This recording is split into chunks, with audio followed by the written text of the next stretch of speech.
Hey everybody, welcome to photo share and discussion number 210. What is this? October 15th, 2017, mid-October, right in probably the peak of fall colors for the Northeast, and just starting to get some color down here in beautiful North Georgia. Hope everybody's doing well. This is show number 210, and hopefully got a couple other people pop in here. We did not have a show last week. I was out of town at the Great American Beer Festival in Denver, so not really photography related, but I did take some photos. But definitely helped me indulge my craft beer geek side of things. It was a lot of fun.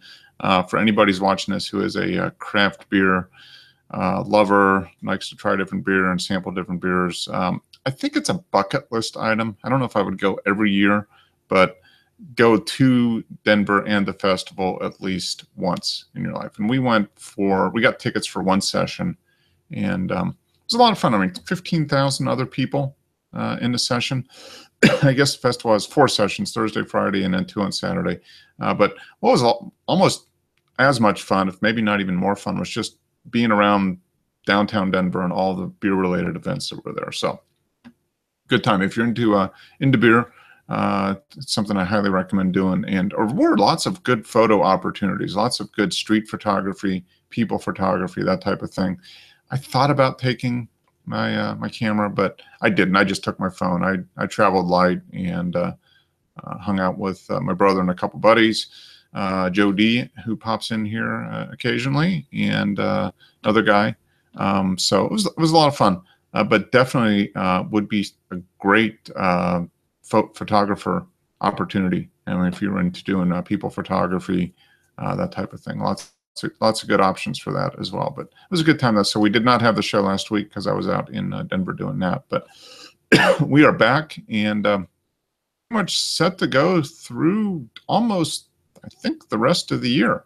I don't foresee being gone on any particular Sunday per se between now and the end of the year. So we're in here to get through fall and into winter and the holiday season. So hope everybody had a good week. And I wanted to talk a little bit about fall colors. I know Simi and everybody else up in the Northeast and Midwest is pretty much at the peak of fall colors right now. And it is starting to change down here, but for those of us that, I'm going to pull up the page, have cameras and like to photograph landscape, this is a time of year to get some interesting images. And for me, with the large format camera that I got earlier this year, I've been planning on, at least initially I was thinking, I got to make sure I get out for fall colors, and then I got busy all summer as we entered into fall. I'm like, damn, fall colors are coming up. I got to set aside some time. So I did a little bit of research, and I think it looks like things are going a little slower than normal. I'm going to share this screen here. This is one of the leaf colors. Weather Channel has a page and that type of stuff, but just kind of wanted to show you this. This is the fall foliage prediction map. And if we zoom in a little bit, you can see here partial or minimal is coming down right into North Georgia. I mean, Atlanta's right here. So we're just starting to see some leaves turn or fall off the tree. We've had a relatively dry, and it's been really warm, and I think that's delayed everything. But this is one side. It looks like up in Simi's neck of the woods, they're pretty much near peak, at peak or near peak. Midwest is getting there. Rocky Mountains are peak or past peak, especially in the high country. As you get down into the plains, all the cottonwoods and that type of stuff is pretty good right now. I'm going to do another search here. Pardon the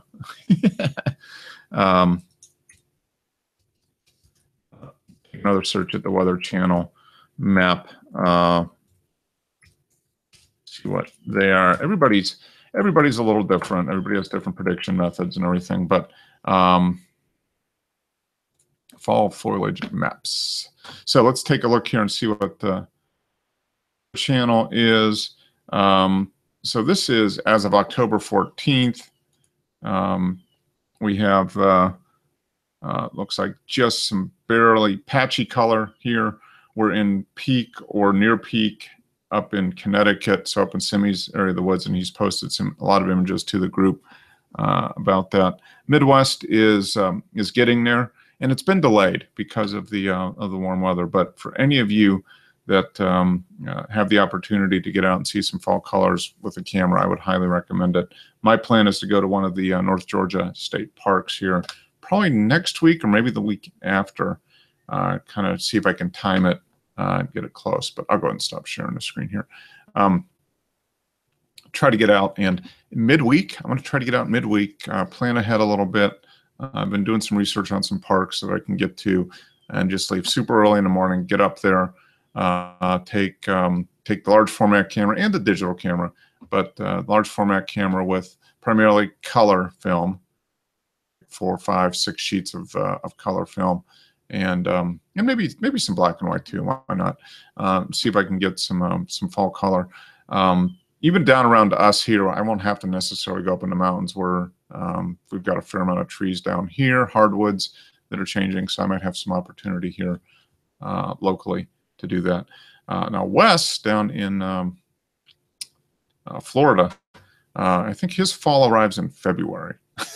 I think he's, if I remember right, he said the leaves kind of fall off in February, all within about a week. So he's probably not going to get too much fall color in a traditional sense, but we get pretty good here up in the mountains. Obviously, Northeast is full bore right now, so I'm sure Simi's posted a bunch of images, and those out west are there too, up in the mountains of Southern California. They're getting there. The Intermountain West is at peak or right at peak, depending on your altitude. So it's a great opportunity, and I'm hoping I can get out in the next couple weeks as the leaves change or get relatively close to full color or peak here in Georgia, and hopefully get some images that are worthwhile, get them developed, and go there. In other photography news, I guess related to me, I am hoping to get into the darkroom here this fall. I've sent an email out to the guy, seeing if I can get something set up. So we'll see what happens.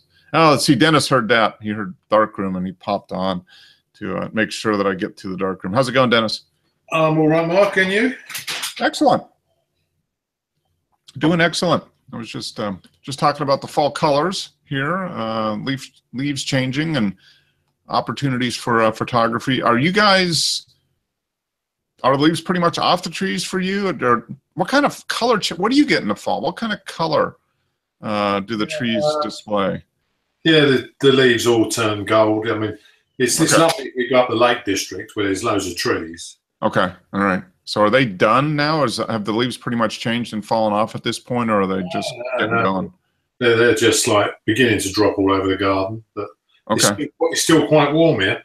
Okay, yeah, that's been with us too. It's been really warm, and I think that's delayed the changing of the leaves. You know, because I think it's a combination of light. It's like light, moisture, and temperature are what kind of kick the trees into the mode that causes the leaves to change and then fall off. And the light is still good, and the temperature has been up, and I think moisture has been down. So it's like the perfect storm for really light colors, I think is what. Yeah. I think the crazy weather we got at the moment. Yesterday was over 20 degrees. Wow. Yeah. So I think that's going to change soon. Mm-hmm. Yeah, we've been really warm, but we're supposed to have a front come through tonight or tomorrow and get us back down to normal temperatures, which would be around 70 or so, low to mid 70s for daytime highs. We've been in the 80s, which is a month we're a month behind basically as far as temperatures changing over, but I think it's going to I think there's some bad weather coming. I think Ireland's getting it at the moment. It's all coming over from the States. Yeah. Okay. All right. Yeah, we'll just send you all the bad weather. Yeah. Well, it's probably left over from a hurricane or tropical storm that kind of came up through and circled up around and the tail end of a hurricane. Yeah, which is make it. Yeah. Okay. Well, yeah. That get leaves off the trees anyway. Yeah. Oh, that'll get most of the leaves. If there's any leaves left, that'll get them off the trees. That's for sure. Well, that's one thing I hope doesn't happen in the next couple of weeks. If we get a storm come through, that'll take off. Well, we had a lot of leaves lost. Was it 3 weeks ago? And we had that hurricane. Was it Mary or Irma or whatever that came through here? That took down a fair amount because we just had a lot of wind. So hopefully we don't get another one of those because that'll take even more leaves off the trees. But hope everything cooperates and I actually get out and take the Chamonix out and do some photography with it. So yeah, I was going to use my large format yesterday, but it was a little bit breezy. Oh, okay. I noticed you posted a lot of pictures. Were you like, was it a car show or something you were at? Yeah. There was a car show local, and okay. I went to it a couple of years ago, but it was different cars this time. Yeah. Mm-hmm. Okay. Been up London and also took some medium format, but I haven't developed the film yet because we weren't too happy about the C41, that Rolly C41. Oh, okay. Yeah, I didn't want to do a whole roll of Vector in C41 if it's gone off. So I wanted to just do a couple of plates on the 4x5. Okay, but it was just too breezy for that. Yeah, and if I can do one of those first and see if it comes out with freaky colours or a really green cast all over it, then I'll just order some new C41. I'm gonna try some Italian E6. Oh, the Farina or whatever it's called. Bellini, it's called. Bellini. Yeah, there is. Well, it sounds exciting. The name itself, I mean, it just sounds. Yeah, like... they do everything. I've looked on this. It's like one of those little shops which specialise in all the weird stuff. They do all the strange film and. Okay. Yeah, they're stocking this stuff, and they say they're actually using it in their own dark rooms. So I thought I'd give it a try. It's a 6-bath E6. Okay. All right. And they do C41 as well, which I'm not sure. It might have a separate bleach and fix rather than a Blix, which would mean it would last a lot longer. It'll last longer, yeah. Okay, so you're going to order the chemicals yourself, and yeah. And at the moment, they haven't got any C41 in stock, but I was going to do that, and they do RA4 chemicals, 5 liters, and it's everything you need for the color paper. Okay, all right. So last time I had to buy 5 liters of Blix and 5 liters of Developer, which cost over £100. Yeah, I was going to say that's a lot. I mean, you have to run a lot through it in order to make it worthwhile. That's when you guys had all those rolls of film you were saving up, right? Yeah. We've got boxes of 10x8 Fuji color paper to play with. So, this time they do a 5-liter box, which contains both, and it's only about £45. So it's going to be a lot more economical because half the cost. It goes off before you use it, Mark. You know, so once you've opened the bottle, next time you can see it's really gone. You know, so you have to keep opening new bottles. Yeah. Okay. So are the chemicals are they packed in one big 5-liter bottle, or are they in smaller 1-liter bottles? They're packed in 4 or 5 large bottles of each. Everything you need. It's a great big box turns up. You know, it's okay. That way you're only opening probably just over a litre at a time. Okay, that makes sense. Okay, but you're getting a box with basically 5 liters of everything, and then because it makes up load. It's about 25 liters of each you're going to end up once you've. Wow. Okay. Yeah. Okay. Well, yeah, that's significantly less expensive, less than half. Yeah. So. Well, when I do the color paper, what I normally do is do about 10 sheets of 10x8, and then drain off, say, half a pint or whatever, quarter of a pint, and just top it up with water. Oh, okay. So you kind of replenish it after you do about 10 sheets. Pour off a little bit, add a little bit of fresh, and keep going. Let's see. I do about 10, then drop a bit out, top it up, replenish it with the same bottle. Okay. So how much? So one sheet of 10 by 8 equals how many rolls? Would that be like one roll, pretty much of 120, probably? Yeah, that's 12. Yeah. So okay, you're not going to get 12 keepers anyway. So yeah, that's true. Yeah, it seems like we're lucky if we get 3 or 4 out of 12. It seems like when we go through 36 of the 35 mil, then that's when it eats it up. Yeah, but yeah, I've only printed. Yeah. I think the most I've ever printed in a darkroom in one go is about 30 sheets. How long did that take? It seemed like it would take a while. It was hours. Yeah, you were in there for a while. Yeah, and it's okay doing all these, Mark, but when it comes to drying them, where are you going to put them? You know? Yeah, you've got to have a place to hang them up, and clips, and all that. Well, did you have just like a clothesline with clips, film clips on it? Is that what you would hang them up? The clips hanging the films on. Get them all up high. Okay. And I've got drying racks as well. I bought some drying racks, but. Oh, okay. All right. That's nice. Yeah, that's a good way to do it. Well, cool. Well, good. Well, I'm looking forward to that. Hopefully, I have some color film to develop here in the next few weeks.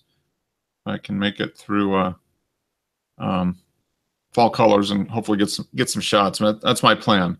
That's about the only photography I'm going to be able to do in the next few weeks is get out. I've got one roll of 120 to do, which is C41. And I've got 36 shots of E6, but I've got no chemicals at the moment. Okay, yeah. Well, it sounds like you'll get the chemicals here fairly soon, and you'll be able to run that through. Yeah. Cool. Well, let's jump into the images because in 2 weeks, there's actually a fair amount here. You posted a fair amount. Simi posted some camera tossing images. Yeah. And good ones. Let's go in. Okay, so I think this was the last one. Because, you got out and actually got some... made some photos here in the last week or 2, which is good. All right, so I think this was the last one from 2 weeks ago. Yeah, the Duvel Brewery, which would be fun to visit. I think that would be a fun place to sample. I wonder if you remember it afterwards. Yeah, well, it just depends. It just depends. We were in Denver for the Great American Beer Fest last week, and I had a fair amount, but I didn't drink so much that I lost track of where I was because I wanted to kind of take things in. So I just enjoyed it, and had fun watching everybody else. So it was a good time. All right, so here we got one from Pat. This is 1967 Chevy 427 390. So this is probably a fairly cheap car. Probably not worth too much.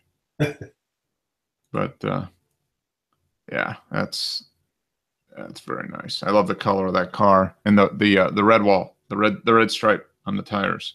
That's that thing must have been a beast to drive though with the original bias ply tires. Those cars, man. I never drove a car with bias ply.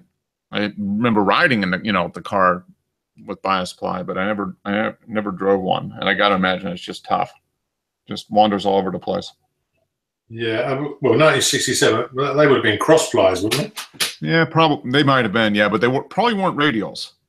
No. Yeah, so there's a big difference between old tires and new tires, between radials and non-radial tires, as far as how the tire stays in its path, basically. Yeah.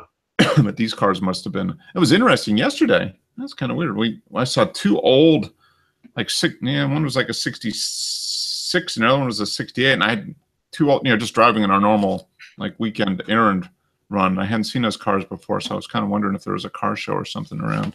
But I normally don't see 2 of that era of Corvette in my little back and forth route to go shopping. But yeah, this is a great shot. Very, very nice. Pat was in he was in Munich or Germany last week. He might still be there doing some shoots, so he'll probably have some images coming up. Well, he certainly gets around, Mark, doesn't he? Yes, he does. Yep. It's his business is going well, so that's a good thing. All right, so here we got Out of the Darkness, taken on September 24th, so a couple weeks ago. This is nice. I love the shadows, or the shadows, I guess. And I wonder what kind of post-processing he did on this. Maybe did a little bit of a vignette, darken it up here a little bit, maybe. Yeah, I would think. Yeah, but the colors are great on this. The golds and the boardwalk is nice. I mean, just the shape of it. Very nice. Very, very nice. Good stuff. Ooh, okay, fall colors here. So this was September 17th. Wow. Colors are, that was a month ago. So he's already getting some leaves changing, some of the early ones, I guess. Haven't seen too much of Simi lately, have we? No, he was on the show. Was it a couple weeks ago? Maybe 2 or 3 weeks ago? Yeah, he's been not on the show for a while, and he popped back in for a couple weeks, but he's been photographing a lot, which is good. He's making up for all of us. Well, I suppose he spends most of his time putting them in all the different groups. Yeah. Probably, yeah. This is only in... Oh, it's only in 114. Only 114, yeah. Yeah, that's neat. I like the colors on that. You know, I can't believe how long that must take to put it in the group. I'm sure it takes a while, yeah. Yeah, it's very nice. He certainly gets quite a lot of response on his photos now. I mean, how really... Oh, yeah, he does. Yeah, and it's well-deserved. He's getting some good stuff. Okay, so was this the car show you went to? Yeah, this... Canby Transport, okay. Yeah, we got a transport museum on the island here, and they do a few car shows each year with buses and stuff. So okay, all right. It was a fairly nice day, bit cloudy, but when the sun did come out, unfortunately, it was like right behind me. Oh, okay, yeah. So I was having real trouble not getting myself the big shadows across the picture, you know. Yeah, yeah. But this car was immaculate. Yeah, it looks like it's... I've never seen a paint job like it. It was like a mirror all over. Yeah, I mean, it looks very... what year is this? This has got to be... 1948 MG. Beautiful car. It is, yeah. It's probably a pig to drive. Yeah, if you want bicycle wheel tyres, you know, that probably wanders all over the road. Oh yeah, and what did these have? Were these 4-cylinder or 6-cylinder? They'd be fours. Probably 4, so like an inline 4, something like that. Yeah, and I don't even know if it's a side valve. I never really got to see the engine. Yeah, no, that's a neat. I love the color on that. Yeah, it's very nice.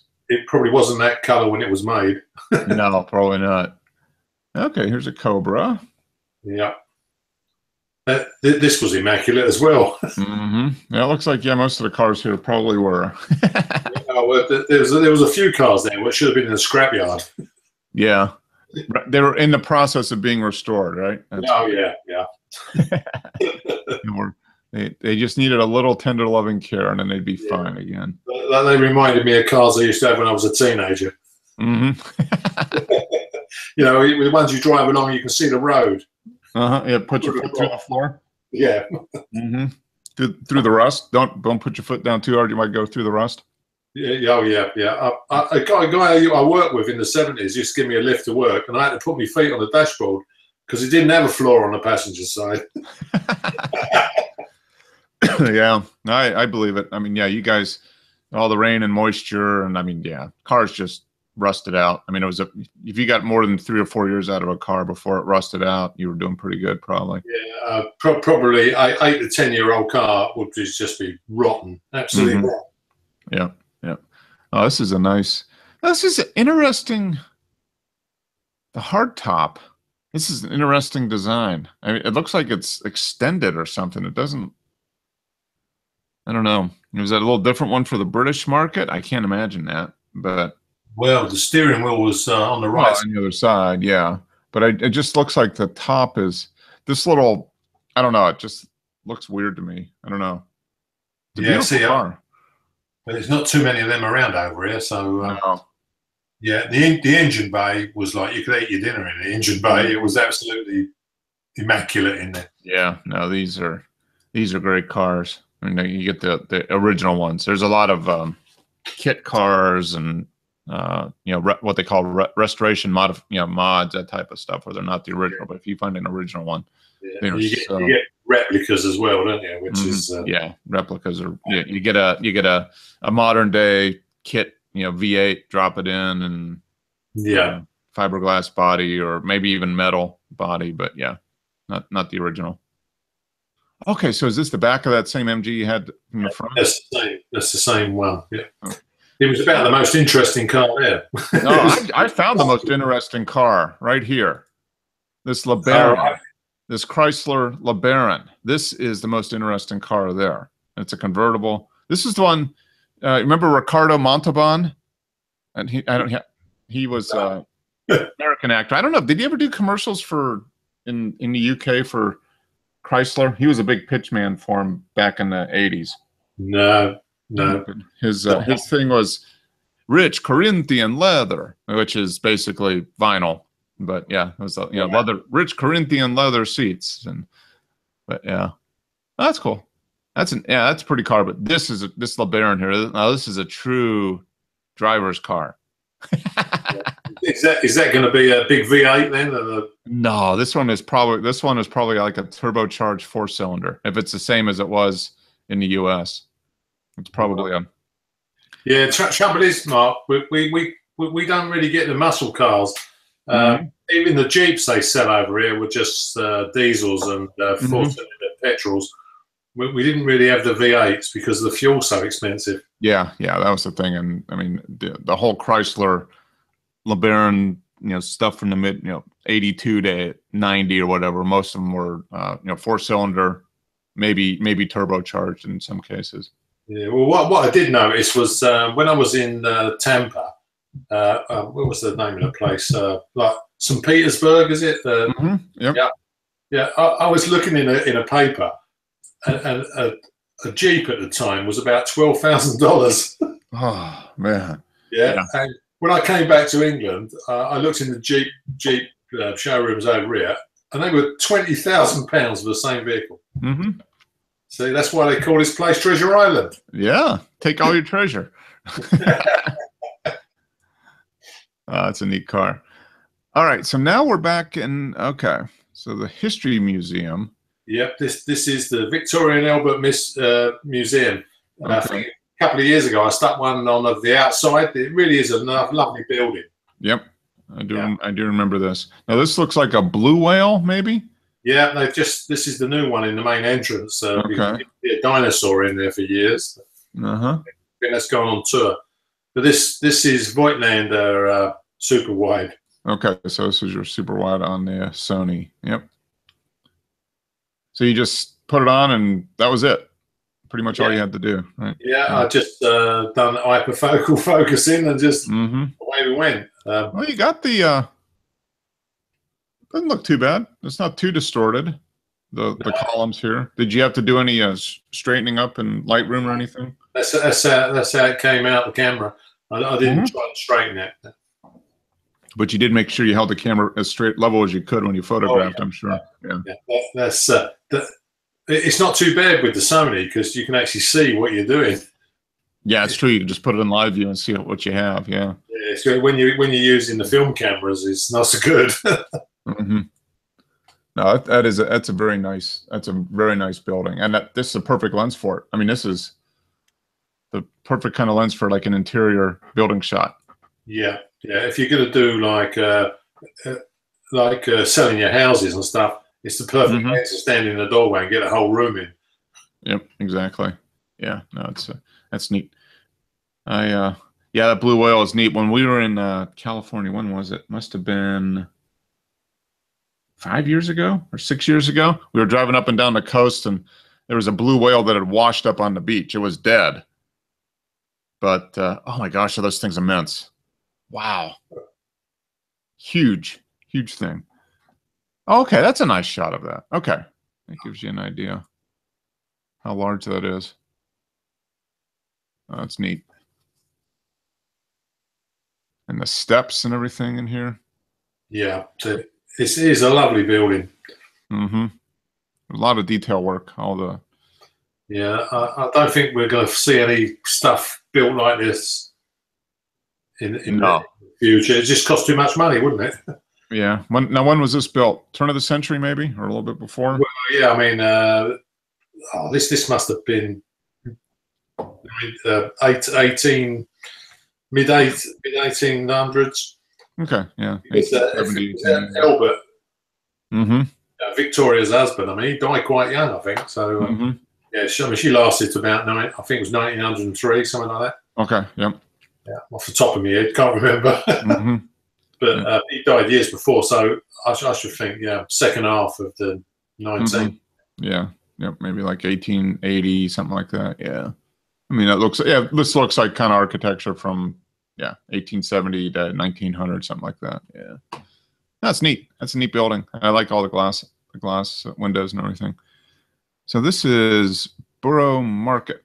Yeah. Now this is a market by London Bridge. The only reason I put this one on is I was there with a friend and we were discussing how good the bricklayer must have been to build that building. Yeah, I mean that's about a foot away from the elevated roadway there.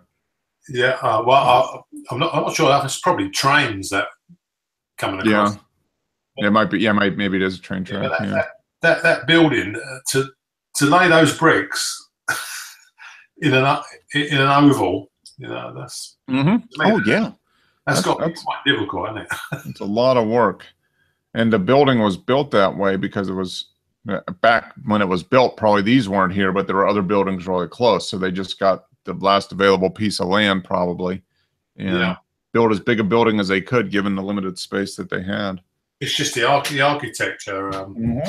Another thing you probably wouldn't get built today. No, nobody would approve it from a code standpoint. It would never get approved. No. But yeah, it's very interesting architecture. And so the market's underneath all this stuff. Yeah, it looks like. Okay.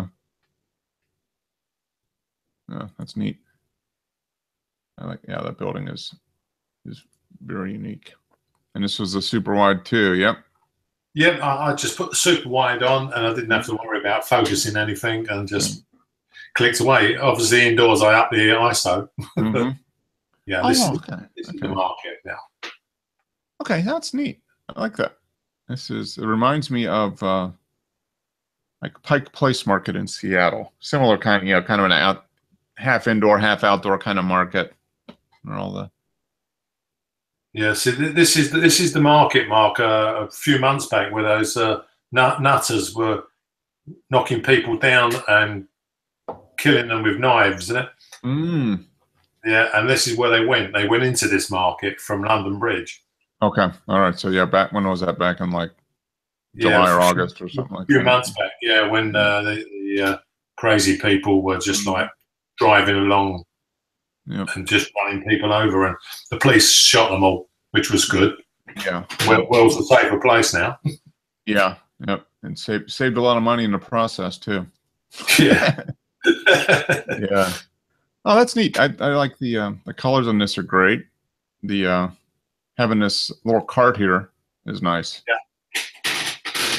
And it's not too. Yeah. I mean, you did a pretty good job. I mean, there's obviously a little bit of distortion here on the side, but I mean, that's. This guy, this guy's leaning in a little more than he might be. Yeah, he's probably a bit wider than he normally is. Yeah, it's just you added 50 pounds to him, but other than that, the edge of the film is. I stuck a few on later, which I purposely tried to distort things to see how you can change the way it looks. Little pond boardwalk. Ooh. This is interesting. Got some color. 128 groups. Okay.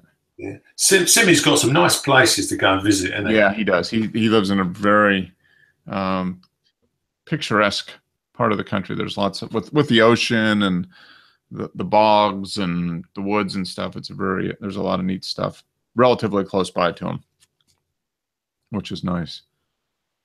Yeah, because he's not on, we can't ask him like whether that's how light it was or whether he's done something to it. This was Litchfield. Let's see when it was taken. 7 o'clock. Yeah, 7 o'clock in the morning. So right after sunrise, I would. Yeah. Yeah. No, that's neat. A little bit of color, the detail on the rocks.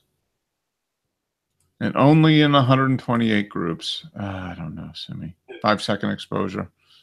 He must lighten up his shadows though, because that rock wouldn't be that much detail on that rock with all that bright sunshine coming through. No, I'm sure he spends. You find something he wants, and then he just kind of, you just wander around and you find the best, the angle or whatever. And yeah, that's great shot. I love the just a little hint of color coming down on the ground there. That's good medium format, that, Mark. It would be, or large format even. Yeah. Okay, so here it is. So this is your Leica lens on the Sony, done in black and white. Yeah, that's obviously it was a color, but I thought it belongs in that color. That color. Yeah, because back in the day, most of the photographs of it were going to be in black and white. Yeah, I mean, I've got to give it to little Sony. It does pull out some detail. Oh, this is very nice detail. I mean, I like all this in the paint here. The reflection. The wheels, the tires, everything was absolutely immaculate. It looked like it just come out of the showrooms. The only thing he should have done is once he parked the car, he should have brushed off all the grass bits off the tires. That would have completed it. Yeah, he's on the grass area there, and they obviously had to drive it across a field to get there. Yeah, but no, that's it. What I didn't realise, Mark, when I took this picture, is there's another old car on the roundabout in the background. Oh, right back here. Yeah. It is. Yeah, it's probably not in the same. Yeah, it looks like it's in pretty good shape, but yeah. I never noticed it when I was taking the picture. I only noticed it once I've done it here. Yeah, I do that a lot. It's like you do something and you look at it in Lightroom, you're like, hey, wait a minute, there's that over there. I didn't even see it. No, I like that black and white's a nice rendition of that. Okay. Right. Yeah, given the two. Okay, so did you do some selective coloring here? Yeah, what I've done was, this is Capture One. Okay. Right, and this is the red effect. Right. I'll assume it just only lets through the red wavelength. Yeah, because this red in the sign back here is pretty bright. The red on the curbs. Yeah. And the rest is black and white. So that's the proper color of the car. And it's standing in a black and white background. Oh, that's neat. That's a neat take. I don't know. Yeah, I only put the black and white one on in case Joe was on, because he would have asked. What's it look like in black and white? Yeah, that's what you said. Yeah, I wonder what it looks like in black and white. Yeah, that's a neat effect. Yeah. Was this the same one? Yeah. Driving, and I see the appeal. Such great sound, overhead view, and pretty fun drive. I imagine it was, Patrick. Yeah, that's 427. Man. Yeah, that's I don't know. It's got to be at least $100,000 car, probably several $100,000. Yeah, what I found when I was photographing cars is not getting yourself in it. It's tough. I mean, if you're up close doing a detail shot, or it's the paint's in good condition and it's sunny or whatever. Yeah. Everybody's reflected in the paint. Yeah, it's really tough to get a car like that photographed without having you or somebody else around it in the car. Yeah, very, very tough. Ooh, here we go. Here's an MG. So he's got a 1934 MG there. In 208 megapixel. So how many is that stitched together? Oh, that's got to be probably 40. I don't know, 40 or 50, maybe. something like that. Yeah, that's neat. But yeah, that is. I wonder if he did. Probably not. I mean, just the scenery with the brown and yeah, just naturally desaturated, and then the car itself with the with the red and the green. Yeah, it looks like the car's like sitting as a model. Yeah, yeah. I mean, that's the effect you get when you stitch together, and the way he composes it with the blur in the front. Yeah, it just makes it almost look like it's a close-up shot of a diorama or something, a special model, like a 3D model, just sitting there. You can see why the magazine people like these shots. Oh yeah, yep. That's why he does it. It gets people's attention. Oh, here it is. Oh, this is a 33 Magna Sports Tour. I like this car. This is, and maybe it's just the color. It's got that dark green. Yeah, it's a racing green. Like a British racing green color. And maybe it's the setting. He's got it in amongst these shipping containers. That's neat. This was taken a couple years ago. Yeah, that's neat. I like that, the color, and then the headlights being on. Yeah, that's a very, very serious looking car with that color. Between maybe the lighting, the way he shot it, and just the color of the car and everything. It just looks, sports tour. It looks very serious. Yeah. The MG I took, Mark, the owner was there. Oh, okay. Yeah, I said to him, like, it's in immaculate. It really is a lovely condition, this car. I said, as a matter of fact, even though it's really old, I'd be willing to give you the full retail price when it was new. I won't tell you what he told me to do. Probably, yeah. After he laughed in your face, then what did he say? Yeah. Yeah, that's I imagine. Yeah. What did it sell for new? Maybe 4,000 maybe. Yeah. Really expensive, like £600 or £700. Yeah. Oh, above it all, a single tree kind of poking out of the 750. Okay. Oh, what's neat about this is the boardwalk. The path leads right into it. Yeah, it goes like right into the tree. So it looks like he walked the boardwalk. Yeah, I think it set up on 30th of a second, and it's only in 109 groups. It's slacking off. Slacking off now, yeah. No, that's nice. That's a nice composition. The colors are not real bright, but they're very. I don't know if natural is the right word, but you just got a little bit of it's a nice mix between the color of the wood on the boardwalk and then the plants on the side. Yeah. The foliage looks like it's beginning to turn, doesn't it? Gold. Yeah, that was mid end of September. Oh, okay. The future's so bright. I think we've seen this pier before a couple weeks ago. I think he posted another image of this one from a different angle. Yeah. You got that sun, right? You got the sun right through the railing and the shadows. Yeah, that's very nice. 139 groups. Okay. Yeah, that's a neat one. Very nice shot, Sammy. There we go. Witness to the beginning of autumn, September 17th. A rare sighting of Obliti Enum artifacts luminous. These strange creatures will often stumble upon the scene unaware. Oh, seems almost confused by the fall colors. Yeah, I think Simi's excelling himself here with his Latin. This person wandered into the scene and he managed to chase it off by throwing small pebbles in its direction. That's a neat. That's a neat one. It gives a little bit of perspective to the image, and the tree is very interesting. Just the different layers of the branches and everything.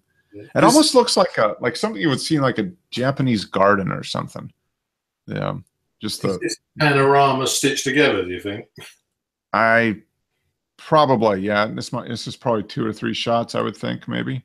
Yeah. Stitched, like here, here, and here or something.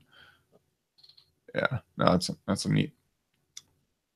And the color shirt that she's wearing is nice because she stands out, but not too much. Wouldn't, if it was red or something like that, that would really stand out. But this kind of stands out, but it doesn't totally take away from the whole rest of the scene. Yeah. The whatever that is, the Orbiti NM Artifacts Luminous. Luminous. Well, Luminous is light, isn't it? Luce. It's Italian. It's Luce. Artifacts. Yeah, I don't know. NM. Yeah. Chase it off with a small pebble. Yeah, I'll have to translate it.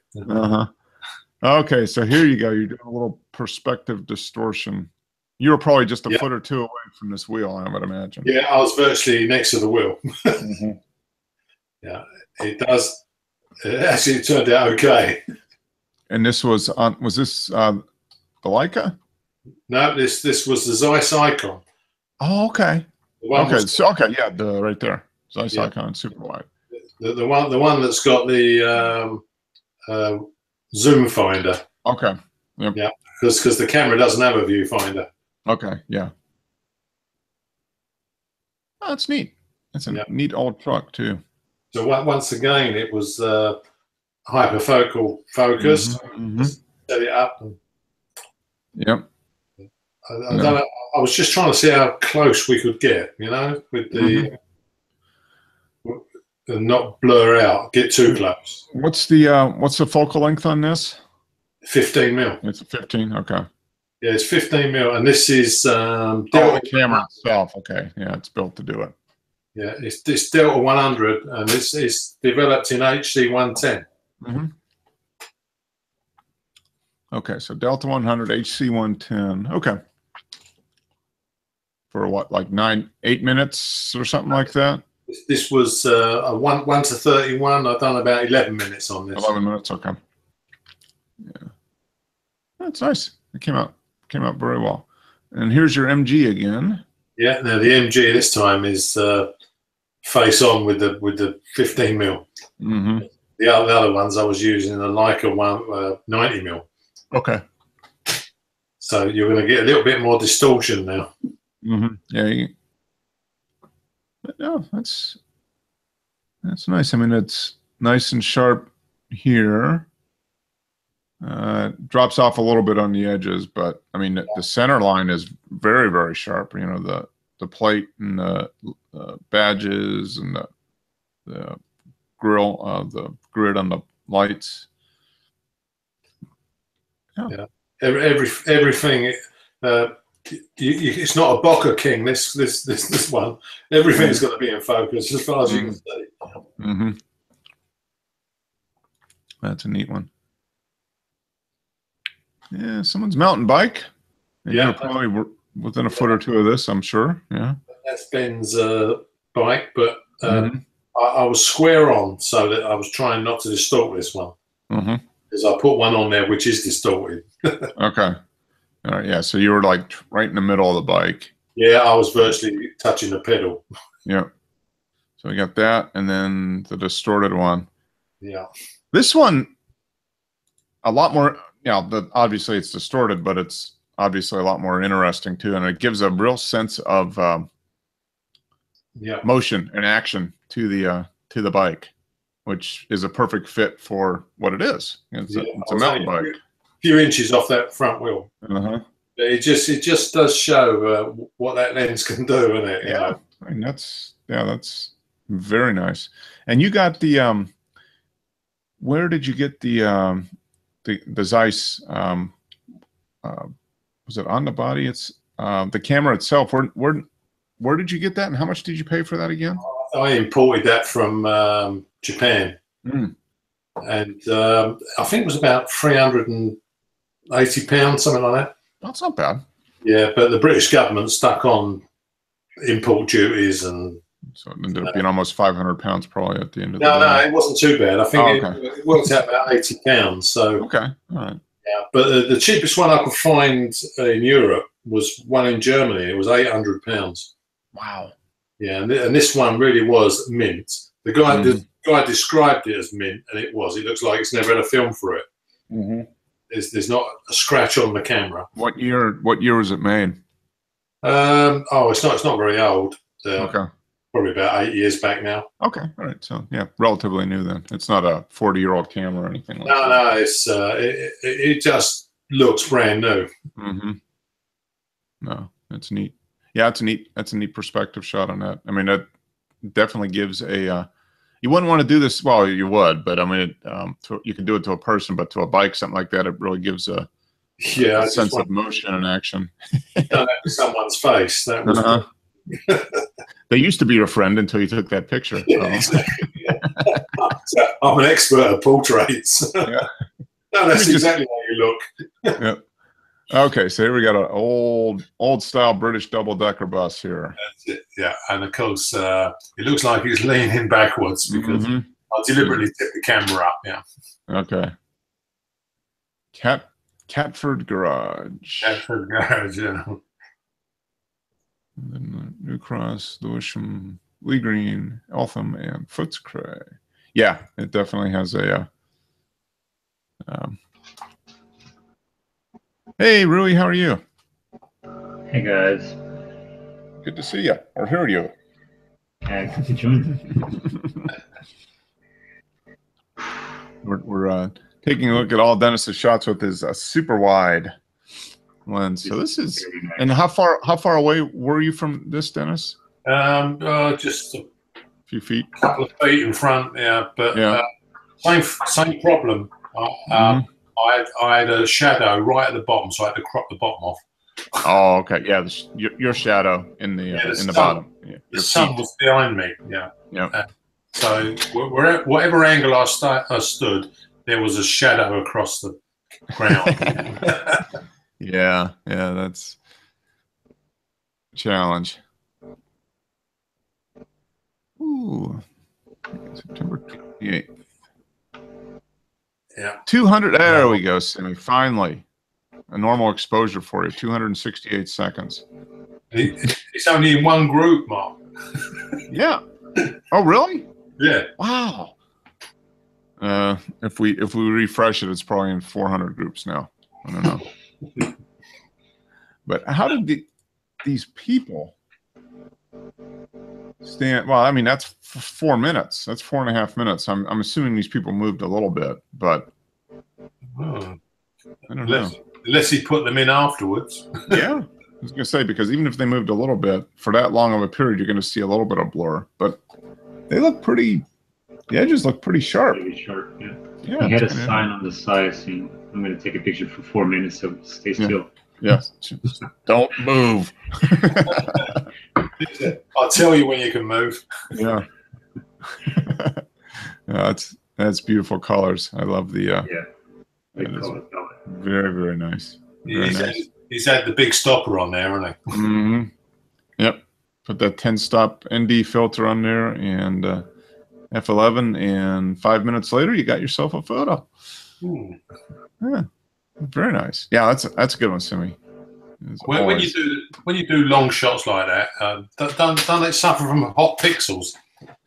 I would think, but the cameras are a lot better now than they used to be on that. But I've done some 3 or 4 minute shots digital, and I don't remember seeing any hot pixels. Maybe it just depends how much light is there too, or what the temperature is. I mean, the outside temperature. If it's cooler, it probably helps. Yeah. Then if you're in the middle of Death Valley in the summer or something like that. Oh yeah, that's going to do your electronics a world of good. Yeah. Yep. Exactly. Oh, good. Lots of good images, guys. So you've been riding a lot, Rui. I've seen you posted a fair amount of videos of you out and about. So yeah, I've been doing my commute. Okay. 2-3 times a week. Then on the weekend when I can. Wow. So yeah, you're getting a lot of miles in then. Yeah. Because I've seen a lot of those weekend rides are 60, 30 to 50 miles in length. So yeah. that's a lot of riding. And are you using a GoPro? Is that what you're using now for your camera? Yeah. The first one, the original. You get some good shots. Well, that's good. And you guys are having good weather too. Is it Yeah, cooled off a great little weather. bit now? It has cooled off today, but it's been very, very hot, just like summer days. Okay. Yeah. All right. That seems to be the story everywhere. We've been a lot warmer than normal. Dennis has been warmer than normal. So everything is delayed as far as like leaves changing and that type of thing. Now you don't have a lot of hard. Do you get a lot of leaf changing color in the fall where you're at or not? Not right here, mostly to the inside. Okay. Yeah. I mean, your weather's pretty consistent, so you don't get okay. Yeah, you'd have to go up into the mountains a little bit or something like that to get some color. Okay. All right. Well, yeah, that seems to be the story everywhere. Is it's just been a little warmer this year, a little bit later, but then that means we'll probably have a really vicious cold winter too. Cold winter, yeah. Look out, Dennis. Yeah, well, but mind you, if the snow's around more than 2 or 3 days, that's a long time, yeah. Mm-hmm. Yeah, I mean, you get a lot of cold and rainy and wet weather, and you get occasional ice and snow, but it doesn't stick around very long. No. It goes away in a day or so. Yeah. And you don't get any, do you, Rui? Not much at all, huh? Not much at all. It has been a few years since the great snow. Mm-hmm. Okay. Yeah, you're kind of about the same as us. I mean, we get a little bit every couple of years, but it never sticks around for more than a day or so. I mean, our winter days are, a typical January day for us might be a high of 50 degrees Fahrenheit. So what would that be? 15 degrees centigrade, something like that, and then a low of around 0 centigrade. Yeah. So a low of around freezing, but highs up in the 50s, and that's snow every once in a while, but not too much. So, oh, good. So have you done any photography at all, Rui, or has it been just working and writing? Working, writing, some Instagram, but nothing too serious. Yeah. Okay. All right. Okay. Well, no, I know how that goes. That there's only a limited amount of time in a day, so that's it's good. How's Charlie doing? Good. Good. He's actually came from his regular walk. Okay. Ready for his late night walk, huh? Yeah. Oh, good. Well, good. I'm glad you could join in. It's what is it, midnight there for you now, or are you wanting? Yeah, you got to get up and go to work in the morning, I'm sure. Yeah. Oh, okay. Well, don't blame us if you fall asleep in the middle of the workday. No, you're my excuse. Okay. All right. I'd say it wasn't my fault. These guys made me join in at midnight. Yeah. Oh, good. I'm glad you can make it. Keep posting those videos. I try to watch them every once in a while.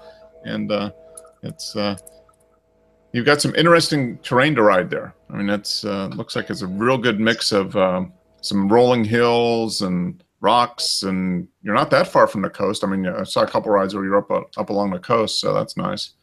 Yeah. Good. But good. I do prefer those with some a few technical stuff. Mm-hmm. Okay. I try to. I mean, I commute a lot to the same path, so I'll try to get some new footage. Okay, how far is your commute? 20 kilometers each way. Okay, that's not bad. That's a good. Yeah, you end up doing about 25 miles or so round trip. That's a good workout. It's about an hour each way also. Okay, all right. Yeah, that's a good.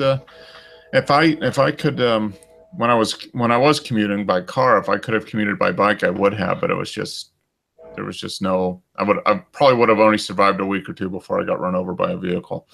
So I chose not to do that. Self-preservation. I do have the benefit of having a mixed path, so I do road and off-road on my commute. So okay, I spend a lot of time on the off-road. Yeah. You've got the bike for it too. It's probably a lot more enjoyable to ride on the path than it is on the asphalt or the concrete. So, yeah, well, good. Well, good. I'm glad you were able to join in. And yeah, if you ever post some, well, you've been posting the videos, so keep doing that on the YouTube side of things. And if you got any interesting, you're able to get some pretty decent stills out of the videos, aren't you, from the GoPro? Yeah, I mean, I film in full HD. Mm-hmm. And sometimes to spare the battery, because it's an old camera, I do time lapse. Mm-hmm. So okay, I pull some out of footage. Mm-hmm. Yep. Okay. Yeah. Post if you're able to get any good, because you write some great some stuff on the group. Yeah, that'd be fantastic. And yeah, and I know you've got some film cameras just sitting there waiting for you to use. So and I still have the Mamiya with some film in it. There you go. You and Wes. Wes has got his old little Kodak camera with one frame left on the roll that Dennis has been bugging him about for the last 6 months, Dennis? Pretty much. Yeah, usually ask him every week, but he's not on this week, so we'll just have to leave him a message. Get it done. Away. Yeah, and you've got that film in that Mamiya that's been in there over a year, right? Isn't it? Probably over a year. Yeah, I think it was last fall that you got the camera with and you put in roll film. And you posted some stuff from it, and then you got busy, and the camera's just been sitting there. So, it's the Mamiya 7 you got then, Rui? The ZE. Okay. I think it's not a rangefinder then. It is. It is a rangefinder. Yeah. Okay. And I do have the Pentax also, but it has some issue with the curtains. I had to. Oh, okay. Yeah. Take care of. Okay. Okay. I just pulled up the Mamiya ZE. Okay. Okay. Yeah, that's an interesting camera. And you got it for pretty inexpensive. It looks like you can probably get them fairly cheap, right? Yeah. That's a nice. Yeah. Okay. Nice camera. Yeah, you need to get out and use up the rest of that roll there, Rui. Come on. Yeah, I really do. You just put it in your backpack when you go for a ride, and then when you stop for a break, you can just take out the camera and. I really thought about it. Probably next week, if the weather's good. You know, little extra weight in your backpack. Just make it a little tougher ride. Yeah, I've had some road, and it's okay. Yeah. Well, good. Well, hey, I'm glad you could join in. Yeah.